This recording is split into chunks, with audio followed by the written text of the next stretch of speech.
आप देख रहे हैं भारत की आंख। भोपाल से बड़ी खबर है। मोहन यादव ने किसानों के लिए एक बड़ा ऐलान किया कि अब जमीन अधिग्रहण पर मिलेगा 4 गुना मुआवजा। मध्य प्रदेश सरकार के फैसले से किसानों की किस्मत बदलने वाली है। सीएम हाउस में हुई प्रेस कॉन्फ्रेंस में बताया गया कि अब गाइडलाइन वैल्यू के आधार पर मुआवजा तय होगा, जिसमें बड़ा इजाफा किया गया।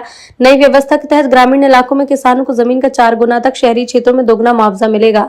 सरकार ने कहा कि इससे किसानों को जमीन का सही मूल्य मिलेगा और आर्थिक मजबूती आएगी। साथ ही विकास परियोजनाओं में आ रही रुकावटें कम होंगी और काम पूरा होगा। विकास के संकल्प के साथ आगे बढ़ रहे हैं और इसीलिए मुझे लगा कि ये बड़ा विषय है।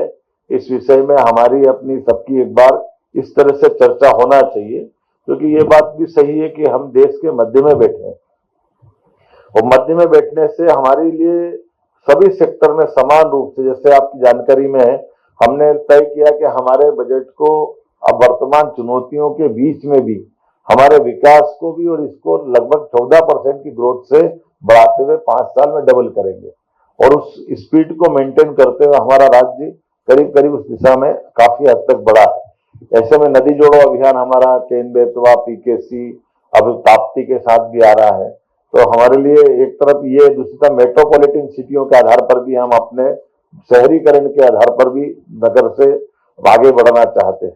तो स्वाभाविक रूप से इसमें अगर हम बढ़ते हैं तो हमको ये लैंड एक्विजिशन पे बड़ा निर्णय लेना पड़ेगा। मैं केवल एक आंकड़ा बताना चाहूंगा कि हमारे पास ये 2023-24 में अब तक 3 वर्षों में 55,530 किसानों के विभिन्न परियोजना में 16,000 करोड़ की राशि का मुआवजा हमने अभी तक वितरित किया है।